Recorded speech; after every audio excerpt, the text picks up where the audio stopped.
नमस्कार, superfast top 10 news में आपका स्वागत है। मैं हूं आपके साथ समीक्षा दानीज। आइए बात करते हैं आज की तमाम ताजा खबरों पर। रियासी आतंकी हमले की जांच में अब राष्ट्रीय जांच एजेंसी की भी एंट्री हो गई है।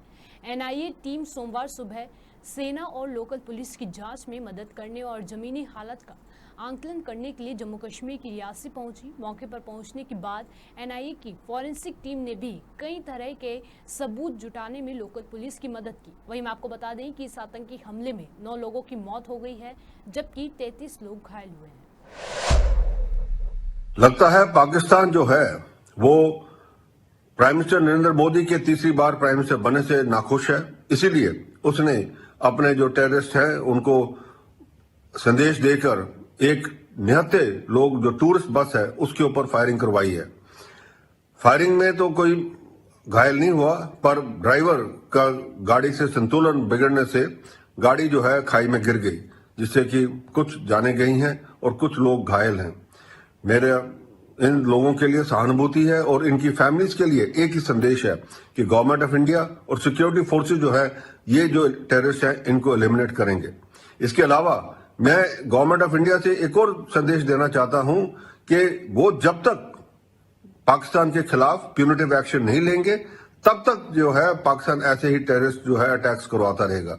जब इसको पाकिस्तान को इसकी कॉस्ट का पता लगेगा कि भाई ये एक टेररिस्ट भेजने का कितनी कीमत है, कि जब उनके जवान और उनकी जो सेना के ऊपर जब घायल होंगे तब पाकिस्तान रियलाइज करेगा कि ये अब बंद कर देना चाहिए। जब तक ये नहीं करेगी हिंदुस्तान तब तक पाकिस्तान ये करता रहेगा।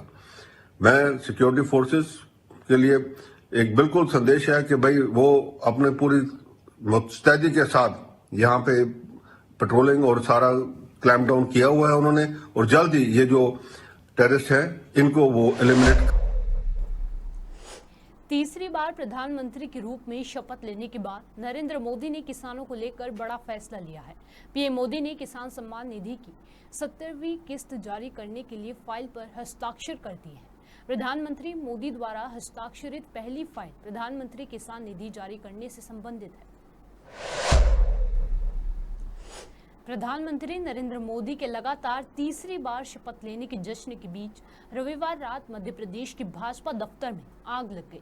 घटना के चश्मदीदों ने इस बारे में जानकारी देते हुए बताया कि ये आग भाजपा कार्यकर्ताओं की आतिशबाजी के दौरान लगी, जिसमें कोई हताहत नहीं हुआ। चश्मदीदों ने बताया कि मध्य प्रदेश के इंदौर शहर में 4 मंजिला भाजपा कार्यालय की छत में रविवार रात आग लग गई। कांग्रेस नेता गौरव गोगोई ने कहा कि हमारा संकल्प लोकतंत्र और संविधान को बचाना है। वो केवल लोकसभा चुनाव के परिणाम तक सीमित नहीं है, ये हमारे जीवन का एक संकल्प है। यही है कि आगे कांग्रेस पार्टी की क्या रणनीति है, खास करके संसद में सरकार को घेरने को लेकर। देखिए, हमारा जो संकल्प है लोकतंत्र को बचाना, संविधान को बचाना, वो सिर्फ लोकसभा चुनाव के परिणाम तक सीमित नहीं है। ये एक हमारा एक जीवन का एक संकल्प है, और सदन जो आने वाले समय में सबसे ज़्यादा महत्वपूर्ण स्थान है जहां पर ये हम अपना कर्तव्य निभा सकते हैं। सदन की गरिमा हम और नई ऊंचाई तक ले जाएं, यही हमारा कोशिश रहेगा। किनसे आपकी मुलाकात हुई और पार्टी अगर कोई बड़ी जिम्मेदारी आपको देती है तो आप अपने कंधे पर लेने को तैयार हैं? देखिए, हमने यही कहा है कि असम का चुनाव और विभिन्न विधानसभा के चुनाव जो इस साल हैं, अगले साल हैं, 2 साल बाद है, उसके लिए तैयारी हमें आज से करनी चाहिए। हमारी दृष्टि महाराष्ट्र, हरियाणा, झारखंड, जम्मू कश्मीर की चुनाव तक सीमित नहीं रहनी चाहिए। ये हमें आने वाले ये जो हमने एक गति पकड़ी है उसको आगे देश के विभिन्न कोने में ले जाना है। धन्यवाद। कांग्रेस नेता पवन खेड़ा ने कहा कि पहली बात तो ये कि मोदी 3.0 नहीं है, ये एनडीए 3.0 है। अगर आप मोदी 3.0 कह रहे हैं तो आप चंद्रबाबू नायडू और नीतीश कुमार से भी पूछना चाहिए क्या वे इसे 3.0 कहेंगे या एनडीए 3.0 कहेंगे। जिसमें स्मृति ईरानी और अनुराग ठाकुर प्रमुखता से है जो आप लोगों के निशाने पे होते थे। पहली बात तो ये मोदी 3 नहीं है, ये एनडीए 3 है। अब मोदी जी हर चीज में अपना नाम डालना चाहें तो अब तो जनता भी देख रही है कि ये एनडीए 3 है। और जब आप मोदी 3 बोलते हो तो जरा नायडू साहब से और नीतीश जी से भी पूछ लो कि ये मोदी 3 कहेंगे या एनडीए 3 कहेंगे। नंबर 2, शायद इसका संदेश मोदी जी को समझ में आ जाए कि जो राहुल गांधी को या गांधी परिवार को या नेहरू जी को या कांग्रेस पार्टी को गाली देते थे, उनको जनता ने बाहर का रास्ता दिखाया और अब मजबूरी में नरेंद्र मोदी को भी उन्हें बाहर का रास्ता दिखाना पड़ गया। आने वाले कुछ महीने या जितने भी महीने मोदी जी प्रधानमंत्री रहेंगे, कम से कम अपना जो राजनीतिक एक सभ्यता संस्कृति होनी चाहिए उसका निर्वहन करेंगे, ये मैं उम्मीद करता हूं।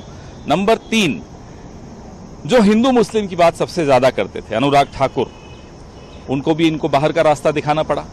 तो ये संदेश जो लोगों ने दिया है शायद नरेंद्र मोदी जी को स्पष्ट सुनाई दे रहा है। लेकिन जिस अजीत पवार को, प्रफुल्ल पटेल साहब को बीजेपी ने बड़े उत्साह के साथ अपने साथ लिया, वो लोग अब नाराज दिखाई दे रहे हैं, उन्हें मंत्री पद चाहिए। मैंने आपको पहले ही दिन कहा था, जिस दिन आप लोग कह रहे थे कि गठबंधन ये नरेंद्र मोदी हैं, ये अपने कैबिनेट तक को एक फोटो फ्रेम में बर्दाश्त नहीं करते। अकेले फोटो फ्रेम में रहने वाले की जो आदत जिसको हो जाती है, वो गठबंधन की सरकार कैसे चलाएगा, वो 2 लोगों को साथ लेकर कैसे चल पाएगा, वो नहीं चल पाएगा। राजनीतिक रणनीति बनाने में अपने 4 बंधकों को छुड़ाने के लिए इजरायली सेना के शनिवार को गाजा में हवाई व जमीनी हमले किए। इन हमलों में 274 फिलिस्तीनियों की मौत हो गई, 700 से अधिक लोग घायल हुए हैं।